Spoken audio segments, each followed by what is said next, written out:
Desde que era niño, escuché rumores de que en la vecindad existía un cuarto al que nadie podía entrar. Un rincón olvidado, clausurado desde hacía décadas, que todos fingían ignorar. Pero esa indiferencia no era real. Todos sabíamos que estaba allí. Una puerta con candados oxidados al final del pasillo, siempre cubierta por cajas viejas y muebles arrumbados. Lo llamaban el cuarto prohibido. Al principio pensaba que era solo una historia para asustar a los niños, una leyenda inventada por los adultos para que no jugáramos en lugares peligrosos. Sin embargo, con el tiempo me di cuenta de que no era así. Los vecinos lo evitaban, incluso cuando tenían que pasar frente a él. Doña Florinda apretaba la mano de Kiko y apresuraba el paso. Don Ramón desviaba la mirada.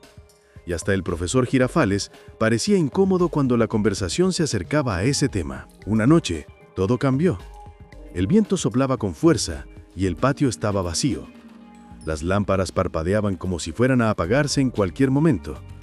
Me encontraba recostado en mi habitación cuando lo escuché. 3 golpes secos provenientes de ese pasillo.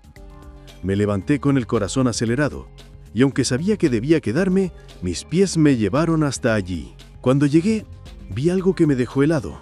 El candado del cuarto prohibido estaba abierto. No sé cómo ocurrió. Nadie tenía la llave, y todos juraban que ese lugar estaba sellado para siempre. Me acerqué lentamente, tratando de contener mi respiración. El aire era más frío, y un olor a humedad antigua me envolvía. De repente, una voz me llamó por mi nombre. No era un grito ni un susurro común. Era un eco que parecía venir de dentro de mi cabeza, y al mismo tiempo del fondo de esa habitación oscura. Retrocedí, pero la curiosidad fue más fuerte. Sentí que debía entrar, aunque todo en mí gritaba lo contrario. Fue entonces cuando el chavo apareció detrás de mí. Me tomó del brazo y me dijo en voz baja: «No entres, ahí no hay regreso».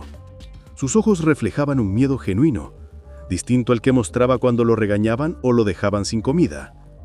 Este era un miedo que parecía aprendido de experiencias que no podía explicar. Antes de que pudiera responderle, escuchamos pasos en el pasillo. Era doña Florinda que venía con Kiko. Ella se detuvo en seco al vernos frente a la puerta. Su rostro se desfiguró en un gesto de terror y gritó: «¡Aléjense de ahí!». La fuerza de su voz no era simplemente un regaño, era una súplica desesperada. Pero Kiko no se movió. Se quedó mirando la puerta entreabierta como si algo desde dentro lo estuviera llamando. En sus ojos había fascinación y miedo al mismo tiempo. Yo no vi dar un paso hacia adelante, y antes de que pudiera detenerlo, el barril emitió un golpe seco desde el patio. Todos volteamos al mismo tiempo, y cuando regresamos la mirada al pasillo, la puerta del cuarto prohibido estaba completamente abierta. El aire se volvió insoportable. Un viento helado salió de esa habitación, trayendo consigo un lamento prolongado. No era simplemente un ruido, era un llamado. Las paredes del pasillo parecían temblar, y el patio entero se sumió en un silencio extraño, como si todos los que estaban dentro de sus casas hubieran desaparecido. Doña Florinda abrazó a Kiko con fuerza, y don Ramón, que había escuchado el alboroto, apareció corriendo. Su rostro reflejaba la misma expresión que todos. Sabía que ese momento llegaría, pero rezaba para que nunca ocurriera. Yo no podía apartar la vista de ese cuarto. Adentro no había muebles, ni objetos viejos, ni nada que pudiera justificar tanto miedo. Solo oscuridad. Una oscuridad tan densa que parecía absorber la poca luz de las lámparas. Y entonces lo escuchamos. Una voz que no pertenecía a ninguno de nosotros. «No se olviden de la promesa». Eran palabras claras, frías, cargadas de una fuerza que me atravesó por completo. Nadie se atrevió a hablar, nadie respiró siquiera. El eco retumbó una y otra vez hasta perderse en lo profundo de esa oscuridad. El chavo fue el primero en reaccionar. Dio un paso hacia atrás y murmuró algo que aún me persigue. «Es la misma voz, la que escuché en el barril». Esa frase me confirmó lo que temía. El cuarto prohibido y el barril estaban conectados. Eran parte de un mismo misterio. 2 puertas hacia un secreto que los vecinos habían intentado enterrar, pero que seguía vivo, esperando ser descubierto. De pronto, el candado cayó al suelo con un estruendo metálico. Nadie lo tocó, nadie lo movió, Fue como si una mano invisible lo hubiera arrojado. Doña Florinda se llevó la mano al pecho, y don Ramón me miró con una mezcla de miedo y resignación. Él sabía algo. Siempre lo supe, pero nunca quiso hablar. La voz volvió a escucharse, ahora más fuerte, más cerca. «Entren. Es hora de recordar». Yo quería huir, quería salir corriendo de la vecindad y no regresar jamás, pero mis pies no me respondían. Sentía que una fuerza me arrastraba a esa puerta oscura. Y lo peor era que no estaba solo en esa sensación. Kiko, con lágrimas en los ojos, avanzaba lentamente como hipnotizado. Doña Florinda gritaba desesperada, tratando de detenerlo, mientras don Ramón intentaba cerrar la puerta. Pero fue inútil. La oscuridad parecía tener vida propia. Las paredes crujían, los faroles parpadeaban, y la voz seguía llamándonos. En ese momento comprendí que lo que había detrás de ese cuarto no era simplemente un secreto. Era un pacto, una herencia oscura que había marcado a cada habitante de la vecindad desde mucho antes que nosotros llegáramos. La puerta se cerró de golpe, dejando un eco ensordecedor. El candado volvió a colocarse solo, y el silencio volvió al pasillo. Todos nos quedamos inmóviles, con la respiración entrecortada. Sabíamos que no era el final. Era apenas el inicio. Desde esa noche el cuarto prohibido ya no volvió a estar en silencio. Cada madrugada se escuchaban golpes, lamentos y murmullos que atravesaban las paredes. Algunos vecinos fingían que no ocurría nada. Otros preferían mudarse, dejando atrás la vecindad con excusas superficiales. Pero yo sabía la verdad. Esa habitación estaba viva, y tarde o temprano nos reclamaría lo que le debíamos. Aquí es donde debo detenerme y preguntarte, ¿qué crees que realmente había en ese cuarto prohibido? ¿Un eco del pasado? ¿Un espíritu atrapado o un pacto que sigue activo hasta hoy? Déjame tu respuesta en los comentarios, porque lo que pienses puede ser la clave para entender lo que ocurrió después. Y lo que ocurrió, te lo contaré en la siguiente parte, porque esa misma noche, alguien más de la vecindad escuchó la voz y se atrevió a contestarle. Y lo que respondió desató algo mucho peor. Ese próximo episodio llevará por título El día en que el patio habló con voz propia. Si quieres que lo publiques, escríbelo en los comentarios. Y suscríbete, porque lo que se revelará allí cambiará para siempre la manera en que ves la vecindad. Esa noche apenas pude dormir.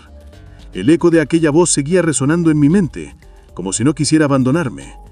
Cada vez que cerraba los ojos, veía la puerta del cuarto prohibido moviéndose sola, los candados cayendo al suelo, y esa oscuridad densa extendiéndose hasta envolver todo el patio. Los demás vecinos fingieron que nada había ocurrido, pero yo podía ver en sus rostros la verdad. La Chilindrina no quiso salir de su casa en todo el día. Doña Florinda no se separaba de Kiko ni un segundo, y don Ramón parecía más agotado que nunca, como si cargara con un secreto demasiado grande para confesarlo. Con el paso de las horas, empecé a notar señales extrañas. La vecindad entera parecía respirar de una manera distinta. Las paredes desprendían un leve murmullo, como si contuvieran voces atrapadas. El agua que caía de las llaves tenía un olor extraño, metálico, que se intensificaba en las madrugadas. Y lo más perturbador, cada vez que pasaba frente al cuarto prohibido, sentía que alguien me observaba desde dentro. Una tarde, cuando todos estaban reunidos en el patio, ocurrió algo que nadie esperaba. El profesor Girafales llegó con su serenidad habitual, llevando flores para doña Florinda, pero apenas cruzó el umbral de la vecindad, se detuvo en seco. Sus ojos se clavaron en el pasillo donde estaba la puerta prohibida y su rostro perdió el color. «¿Qué hicieron?», preguntó con voz grave. Todos nos miramos sin saber qué responder. Doña Florinda intentó disimular, pero el profesor no se dejó engañar. Caminó directo hacia la puerta, y antes de que pudiera tocarla, un golpe retumbó desde dentro. El eco sacudió todo el pasillo, y la vecindad entera quedó en silencio. El profesor retrocedió lentamente, dejando caer las flores, y sin decir más, salió apresuradamente del lugar. Eso me confirmó que no era el único que conocía la verdad. Ese cuarto guardaba un secreto tan oscuro que hasta quienes venían de afuera podían percibirlo. Esa misma noche, el lamento regresó. No fue un gemido lejano ni un eco suave. Fue un grito profundo que atravesó cada rincón de la vecindad. Todos lo escuchamos. Las ventanas se estremecieron, las puertas se sacudieron, y el aire se volvió helado. Yo salí de mi cuarto temblando y encontré a don Ramón en el pasillo, de pie frente a la puerta. Tenía una mirada decidida, pero sus manos temblaban. «Ya basta», dijo en voz baja. No seguiré guardando silencio. Lo vi colocar la mano sobre la puerta. Su cuerpo se estremeció y de inmediato comprendí que algo estaba ocurriendo. Sus labios comenzaron a moverse, como si estuviera hablando con alguien que solo él podía escuchar. Doña Florinda apareció detrás de él, gritando su nombre, intentando detenerlo, pero era inútil. La oscuridad parecía tener vida propia. Las paredes crujían, los faroles parpadeaban, y la voz seguía llamándonos. En ese momento comprendí que lo que había detrás del cuarto no era simplemente un secreto, era un pacto, una herencia oscura que había marcado a cada habitante de la vecindad desde mucho antes que nosotros llegáramos. Las puertas se cerró de golpe, dejando un eco ensordecedor. El candado volvió a colocarse solo y el silencio volvió al pasillo. Todos nos quedamos inmóviles, con la respiración